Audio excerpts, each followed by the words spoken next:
মরণের কথা মরলে কি সব সমাধান হবে?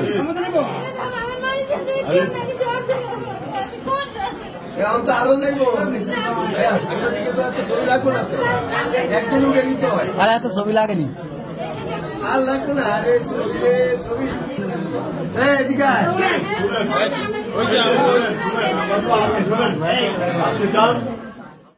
বাসে সন্ধ্যার পর আনছে আমরা 7টার দিকে আনছে রাইতে 12:30 আমার লোক শারীরিক সম্পর্ক করে রাত 12টা আমার বাসায় নিয়ে আবার দিয়ে এরপর আবার দুবার শারীরিক সম্পর্ক করা। সুতন বাড়িতে নেই, তখন আপনি কি করবেন? আমি মরে যাবো, যেমন আমার জীবন নষ্ট করতে তাহলে আমি জীবন দিয়ে কি হবো? এই আপনার 4 জনে মিলে 2 জন পুরুষ 2 জন মহিলা, 4 জনে পুরো রন্ডার মধ্যে রোদ লাগাইতে টানতে টানতে আমার পরে মাথাটা তো খুলে গেছে, এখনো দাগ আছে, দাদা চলে গেছে। পরে টানতে টানতে আমার লেগে গেছে, আমার গলা টিপা ধরে পরে এই করে মাইরা এলাম দেশে। পরে আমি বাজারের উপর দিয়ে যান ধরে আমি ক্যামেরা বাসন আমার মাইরা এলাম। পরে এই ভাই থেকে কি পাগল হয়ে গেছে, 20 কেজি আমার সাথে শারীরিক সম্পর্ক করতেছে। পরে আমি না করছি, আমাকে বিয়ে না করলে আমি এসব করতে পারবো না। পরে না করছে না আমি তোর বিয়ে করুন, আমার সাথে কর। পরে না বলছে আমি কেছি কইছি না বিয়ে যেমন করবো না, তাহলে যেহেতু সম্পর্ক আগাইছে এই পর্যন্তই থাক, আর আগাম দরকার নাই, নিজের মতো থাক। তাহলে আমি আমার মতো, আমি মোবাইল ধরি না, মেসেজ দেয় কল দেয় কিছুই ধরতেছি না, বাসার ডাক দেয় আমার ডাক দেয়, আমি কোনো কলও ধরি না, কিছু ধরি না। একটা রাত পুরো বেদিশ হয়ে গেছে। পরের দিনও বেদিশ হইতে এমনি আমার বাসায় জানতো, কিন্তু সরজঙ্গলা আমি কোন জায়গা বাসা আমি বলি না, কোনো সময় জানতো না। পুরো একটা দিন লাগছে বাসা খুঁজতে পর পায় না। হ্যাঁ বাইরপুর কাছে কল দিছে, ক্যামেরাম্যান কল দিয়ে শুনে বাসা করে। পর বাইরপুর থেকে বাসার ঠিকানা নিয়ে আমার বাসায় গেছে সন্ধ্যার সময়। সন্ধ্যার পর দিয়ে বাসায় গেছে বিষের বোতল হাতে লয়া।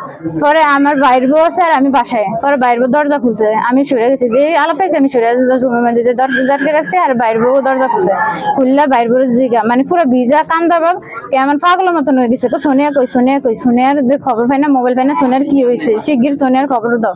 কাফু তো আছে, আপনি কে, আপনি এমন করতেছেন কাকে কও? সোনিয়া কইছে কাফু আছে, আপনি পাগল করবেন না, কাকে সোনিয়ার সামনে আনেন নাহলে আমি বিষ খাবো। পরে ভাবি কইতেছে কি আপু যেমন এমন করতেছে, আপনি সামনে আন। পরে সামনে আন কেউ শিখি তোর বোর গলা এইলো তুই আমার লগে যাবি। আমি কই যাবো করতে, আমরা এত দিনের সম্পর্ক তুই আমরা চিনোচনা রাখ, তখন আমার লগে যাবি নাহলে আমি তোর ঘরে বিষ খাই তোর ঘরে ফাঁসাম। পরে ভাবি কইতেছে এত যেমন করতেছে আমরা তো ব্যাকেছি নি, তাহলে আপনি যান। হ্যাঁ পরে আমার হ্যার বন্ধুর অটো দিয়ে আমি বাসা থেকে হ্যার বন্ধুর অটো দিয়ে হ্যার এলাকা আনছে, এদিকে হ্যার বন্ধুর বাসায় সন্ধ্যার পর আনছে। আমরা 7টার দিকে আনছে রাইতে 12:30 আমার লোক শারীরিক সম্পর্ক করে রাত 12টা আমার বাসায় নিয়ে আবার দিয়ে হ্যার পর আবার দুবার শারীরিক সম্পর্ক করার পরে আবার আমার থেকে মানে কুয়াকাটা যাবে হ্যাঁ আমার থেকে 10,000 টাকা খুঁজে। আমার তো টাকা টোকা নাই, যে আসেন শেষ আমি করতেন দিব তোর টাকা নেই, তুই জিমনো ম্যানেজ করবি টাকা। আমি কিছু না টাকা নাই। পরে গেছে এই কথা, পরে আবার এমনিতে উল্টাপাল্টা কথা আবার শারীরিক সম্পর্ক এমনিতে দেখা হয় না, খালি উল্টাপাল্টা কথা মানে এই সম্পর্ক করার লাগে। পরে আমি কইতেছি কি যে বিয়ে করার কথা, তাহলে বিয়ে করো। আমি ঘুরে কই যে আমি শারীরিক সম্পর্ক আর করতেছে, তাহলে বিয়ে করো, সমস্যা কি, বিয়ে করে তো হইব। তারপর ওই দিন পরশু দিন কি কাছে তোর আমি বিয়ে করবো, তোর কাছে কিছু টাকা আর তোর ফোন মান লইবি বিয়ে করতে হইলে, তোরও ফ্যামিলি নাই আমারও ফ্যামিলি নাই, আমরা দুজন বিয়ে করবো, তাহলে গুঙ্গারাটা আইলে একসাথে আমরা বাংলা বাজার বিয়ে করবো। পরে আমি গুঙ্গারাটা আইসি আর কল দিই মেসেঞ্জারে দিয়ে মেসেজ রাখে, কিন্তু মানে কোনো উত্তর দেয় না। পরে কল দিয়ে মোবাইল বন্ধ মানে সিমি করে রাখছে। পরে আমি কইতেছি আমি তোমার বাসায় যাবো, যে আমি বাসায় আইছি, বাসার পরে হ্যাঁ আমার পিছিয়ে বাসায় ঢুকছে আরে তুই এনাইছ কি আরে, আমি কি কইছি না বিয়ে করবো, আমি বিয়ে করবো না হেলে গেছে।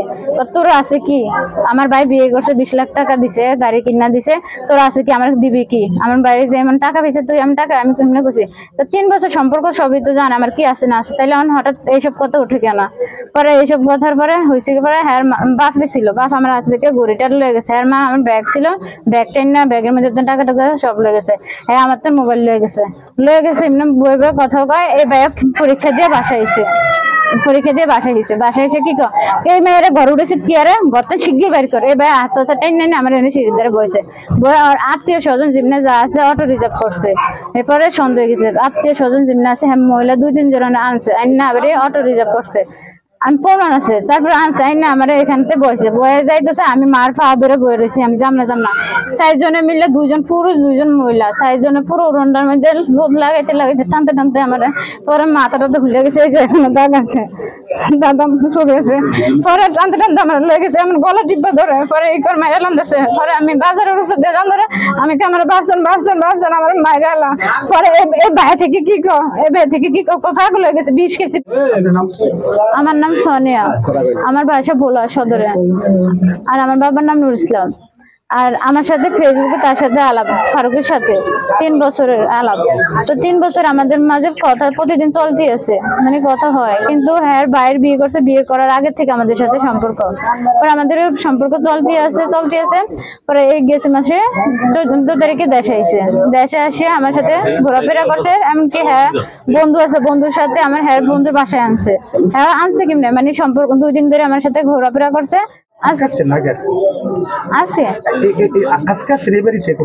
না আগে একবার আসছিলাম, পাঠিয়েছিল। এই যে এখন আপনার আজকে কটার দিকে আসছেন এটা বলে? আজকে আসছি হ্যাঁ 3টার দিকে। 3টার দিকে। এখন আপনার দাবিটা কি? আমার দাবি হ্যাঁ যেমন আমার জীবনটা নষ্ট করছে, শারীরিক সম্পর্ক, হ্যাঁ আমার বিয়ে করো। আর আপনার ওনারা ও যাক, আমি যেটা বলতেছিলাম, মনে করেন যে আপনার এই দাবি আদায় হলো না, সে আসলো না, সে তখন বাড়িতে নেই, তখন আপনি কি করবেন? আমি মরে যাবো, যেমন আমার জীবন নষ্ট করতে, তাহলে আমি জীবন দিয়ে কি হবো? এই আপনার